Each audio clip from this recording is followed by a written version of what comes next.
मिथिलांचल के मधुबनी जिला अंतर्गत है, जो कि बॉर्डर से सटे हुए इलाके, नेपाल से बिल्कुल मित्र देश कहा जाता है। और यहाँ से लगभग 1 किलोमीटर की दूरी पे नेपाल का बॉर्डर है। और आज हम यहाँ आए हुए सिजुर इलाके में, जहाँ पे लोगों का मानना है और लोग कहते भी हैं, हमें पढ़ाया भी जाता है कि भारत का दिल गांव में बसता है।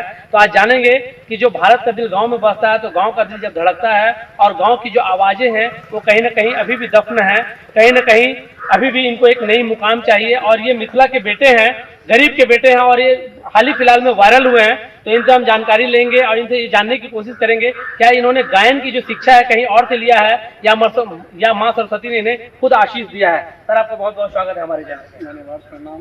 सर, आपका शुभ नाम बता पाएंगे आप? मेरा नाम संजय सुमन है, जो गीत गान में आता है। गायन के क्षेत्र में आपको सुमन के नाम से, संजय सुमन के नाम से जाया जाता है।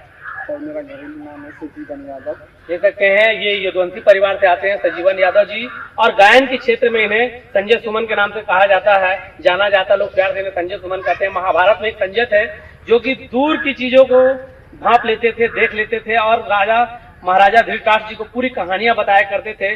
तो एक उस युग में संजय हुआ करते थे, और एक इस युग में है जो गायन के क्षेत्र में अपना नाम तलाश रहे हैं। दिल्ली सर आप चले गए तो पलायन के शिकार की तरफ चले गए कि स्पेशली गायन सीखने के लिए वहाँ गए हुए? नहीं सर, पलायन के शिकार ही हुए थे। जानते हैं कि गाँव घर का हाल आप जानते हैं, और सब श्रोता जानते हैं, दर्शक जानते हैं कि क्या हाल है गाँव का आज बिहार में। गुनगुनाने की दिल में चाहत थी, तो आपने सोचा कि जब पलायन के माध्यम से हम बिहार छोड़ के दिल्ली आए हैं तो क्यों ना यहाँ पे गुनगुनाने की कुछ साज और संगीत सीख ली जाए। जी बिल्कुल सर, भगवान का कृपा था कि कुछ ऐसे व्यक्ति मिले जिन्होंने कहा कि आप गा सकते हैं, आप गाइए, कोशिश कीजिए। उन्होंने सपोर्ट भी किया, और माता का आशीर्वाद था कि कुछ हम इस लाइन में कर पाए, कुछ गा पाए। अब जो भी गाते हैं सब भगवान के। कौने चोरवा चुनरी चोड़ल को के ठोरक लालीना, कौने चोरवा चुनरी चोड़ल को के ठोरक लालीना। कलकत्ता में नथिया हरा गल, दरभंगा कनवाली रे, दरभंगा कनवाली रे, से देवरा चोरवाना। दिहाड़ी का काम करता था, मान के चलिए मजदूरी का काम करते थे। मैं आपको बता दूं, दिहाड़ी मतलब यहाँ बिहार में मजदूरी कहा जाता है। दिहाड़ी को ही मजदूरी शब्द से संबोधित किया जाता है। और दिहाड़ी यहाँ के ग्रामीण क्षेत्र में जो लोग होते हैं वो दिहाड़ी यहाँ का लोकल लैंग्वेज हुआ। जी, कंपनी वगैरह में काम करता था मैं, तो छुट्टी भी नहीं मिलता था। तो सोचा कि इतना टाइम कहाँ से निकालेंगे, छुट्टी देने वाला मालिक छुट्टी भी नहीं देता है, तो मैं नहीं जा पाया वहाँ तक। फिर आप सब दिल्ली छोड़ के यहाँ अपने गाँव को चले आए हैं, तो यहाँ पे फिर किस तरह से आपका जीवन यापन चलता है? माता का कृपा है कि मेरा सब कुछ यही है। आज मैं स्टेज करता हूँ लोकल जगह पे, मैथिली, हिंदी स्टेज, जागरण प्रोग्राम, भजन भाव वगैरह में, इसी से मेरा सब कुछ चलता है। सब उनका आशीर्वाद। सर, आपके मित्र मंडली थे, कुछ लोगों का रेलवे में जॉब हो गया, कुछ लोग कैमरामैन बन गए, कुछ अपना डिजिटल स्टूडियो चला रहे हैं, जिसमें से प्रमुख तौर पे आपके राम पुकार जी सहयोगी हो गए, वे रेलवे में हैं। आपके जो एक शाह जी मित्र हैं जो उनका खुद का स्टूडियो चलता है, तो इन लोगों का आपके प्रति बहुत ज्यादा सहयोग रहा है। किस तरह का सहयोग इन लोग आपके बैक सपोर्ट, फ्रंट सपोर्ट में किस तरह का, वो यादें कैसी रहती है? इन लोगों का बहुत मैं आभार व्यक्त करूंगा। जैसे राम पुकार जी हैं, बेचारे यहाँ नहीं रह पाते हैं, उनको जॉब लग गया, चेन्नई में रहते हैं रेलवे में।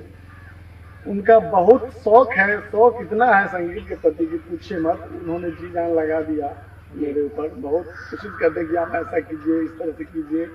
और हमारे राम भरोस जी हैं, बहुत सहयोग करते हैं। कई एल्बम मेरा उन्होंने शूट किया है, आप देख सकते हैं चैनल पर जाकर। कोई सर ऐसा एल्बम जो बहुत ज्यादा फेमस हुआ हो, जो आपको बहुत प्यारा लगा हो, जो आपने आपके मित्रों भी, हम सुने कि आपके मित्रों के द्वारा संगीत लिखा जाता है, राइटर का भी काम करते हैं, उनमें से कुछ ऐसे गीत जिन्हें आपने गाया, गुनगुनाया और वो बहुत जल्दी वायरल हो गया, वो गीत सर क्या आप हमारे सामने गुनगुना के आम दर्शकों को हमारे चैनल के माध्यम से देख रहे हैं वो बता पाएंगे? अगर गुनगुनाएंगे तो बड़ा अच्छा लगेगा। जी, मेरा एक गीत मैथिली में है जो मैं गुनगुनाना चाह रहा हूँ। बहुत अच्छा बना था, लेकिन समय आप जानते हैं कि आजकल क्या है। बहुत अच्छा गीत था मैथिली में, मैं आपको गुनगुनाता हूँ।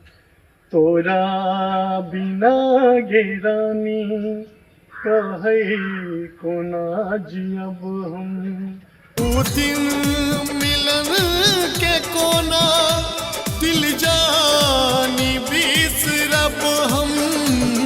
तोरा बिना गे रानी कहे कोना जियब हम, को देले दिल के घायल कोना जखम सियब हम, को देले दिल के घायल कोना जखम सी अब हम तोरा बिना गे रानी कहे कोना जी अब हम। और सोनी सलोन जी मॉडल थे जो नेपाल से आती हैं, जनकपुर से। बहुत अच्छा बना था इसमें, लेकिन चल नहीं पाया। आप श्रोता देख सकते हैं कोशिश करके चैनल पर जाके, SK म्यूजिक उमगांव के चैनल पर है, या संजय सुमन सजीवन करके मेरा खुद का भी चैनल है, उस पर भी देख सकते हैं। और वैसे मेरा प्रोग्राम भी चलता है, जैसे आप संजय सुमन।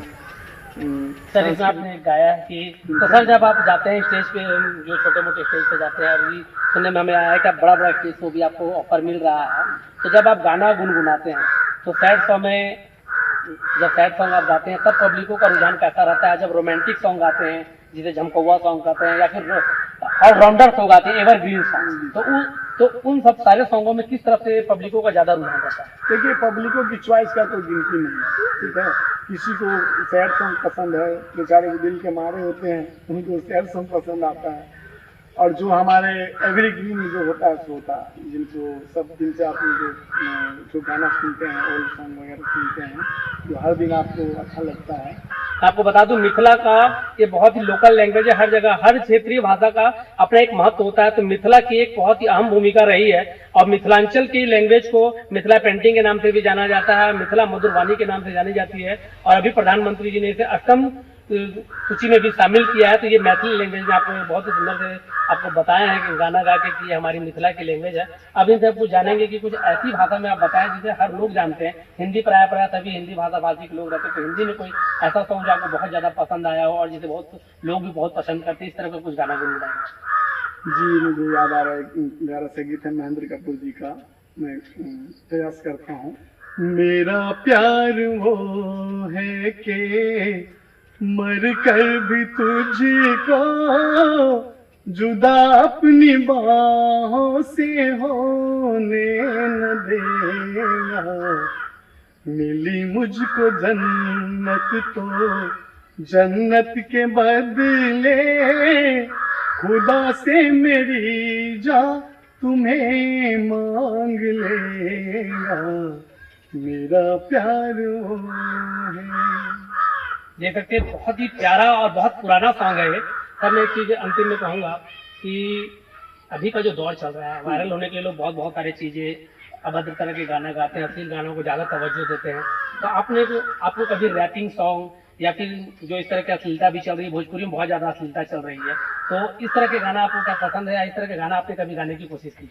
देखिए, मुझे कई ऑफर मिला कि आप इस तरह का गाना गाइए, क्योंकि माहौल ऐसा बना हुआ है अभी, लेकिन मेरा दिल कभी गवाही नहीं दिया कि मैं ऐसा गाऊं। मुझे आज भी मेरा मन गवाही देता है कि मैं कई गाना लिखा हुआ, राइटर लिख के भेजा, उसका संगीत बना हुआ, लेकिन मेरा दिल गवाही नहीं दिया। मैं स्टूडियो से कई बार वापस आ चुका हूँ।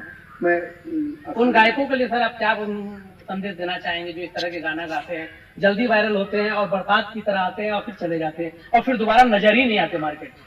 देखिए, वही बात है कि अगर आप मेहनत करके आते हैं और अच्छे गाने गा करके आते हैं तो वो टिकाऊ होता है। अश्लील गाने गाकर हम समाज में गंदगी नहीं फैला सकते, क्योंकि इसी समाज में हमारी बहन बेटी बहू रहती है, कहीं ना कहीं उनको भी ये गाना सुनना पड़ता है, चाहे आप सुनाए या कोई आपका अगल बगल का सुनाए, उनको सुनना पड़ता है। इसलिए मैं चाहूँगा कि अश्लील गाना ना गाएं, अच्छे गाने गा कर आए, और नहीं उसको सुने, नहीं उनको सुने। सुनने वाले भी, मैं चाहूँगा कि सुनने वाले भी जो होता है, क्योंकि आप कहीं ना कहीं उनको बढ़ावा दे रहे हैं। अश्लील गाने आप सुनेंगे तो वो मार्केट है, मार्केट में जो बिकने लगेगा वही लोग बनाने लगते हैं। इसलिए मैं चाहूँगा कि श्रोता भी और दर्शक भी थोड़ा इस बात का ध्यान रखें, और गाने वाले से मैं खास रिक्वेस्ट करूँगा कि ऐसा ना गाएं, अच्छे गाने गाएं, संस्कारी गीत गाएं। सर अभी दीपावली का समय चल रहा है, काली पूजा का लगभग समापन की ओर आ चुका है, और अब बस 4-5 दिनों के बाद छठ है, और बिहार में, उत्तर बिहार में माना जाता है, बिहार का गौरव माना जाता है छठ व्रतियों के लिए छठ पर्व, और पूरे भारत देश में छठ व्रत को बहुत ही सम्मानजनक देखा जाता है। और महाभारत काल से ही देखा गया है कि बिहार में विशेष अगर महत्व दिया गया है तो छठ पर्व को दिया गया है। तो सर अभी छठ पर्व में आप जो छठ व्रती माँ बहन है अपने समाज में, मिथिला क्षेत्र से लोग बने हुए हैं, तो सर छठ में भी आप मैथिली में या भोजपुरी में कुछ ऐसा गुनगुनाएंगे तो हम दर्शकों को थोड़ा अच्छा लगेगा, कुछ गुनगुनाएंगे सर? देखियो फिर से प्रणाम सब गोटे के हम सब मिथिलावासी छी तऽ छठि के एकटा मिथिला में खास महत्व छै आ जते गोटे बाहर रहैए काज करैए सबके मन रहे छै जे कम से कम नहीं भरि साल तक छठ में अपना गाँव पहुँची। एक हम प्रयास करने रही एक छठ के गीत हमारा अपने सबके भेट जाए हमरो ज्ञान छै। करब हम छठ के बरतिया आदित्य रखबै धियान। करब हम छठ के बरतिया आदित्य रखबै धियान। इतना गीत चाहिए। हाँ कहल जाए तो शारदा सिन्हा जी के गीत के बिना छठ आ विवाह हमरा के मिथिला में संपन्न नहीं हुई है। तो चाहब जे शारदा सिन्हा जी के गीत छल प्रयास करै छी कि चादर उघाड़ी जब देख ले हो दीनानाथ कौन संकट पड़ल तुहार। उत संकट पड़ल मोरा हो दीनानाथ ओहिला के बड़वा धैले था कि काठही काठ के उठरिया हो दीनानाथ रूपे चांदला गल के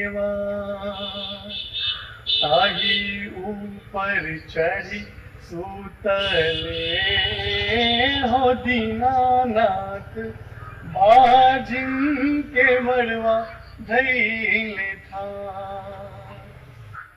देख सकते हैं ये हमारी बात हो रही थी संजय सुमन जी से जो वहाँ के गांव के बेटे हैं और इन्होंने बहुत अच्छा संदेश दिया अपने क्षेत्र में कि अगर हम चाहें तो समाज सुधर सकता है। भोजपुरी की अश्लीलताओं को या कोई भी अश्लीलता गाना है उससे हम दूर रखेंगे। हम जैसा माहौल बनाएंगे वैसा माहौल बनेगा। ऐसे ही मैं आपको और अच्छे अच्छे टैलेंटेड लोगों से मिलवाऊंगा जिनके अंदर में प्रतिभा छुपी हुई है लेकिन वो निखर कर सामने नहीं आ पा रहा और कभी कभी वो अपने आप अचानक से वायरल हो जाते हैं क्योंकि हम और आप लोगों का जो प्यार उन्हें मिलता है उसे अर्थ से लेके फर्श तक पहुंचा देता है। तब तक ले आनंद में विदा देता हूँ।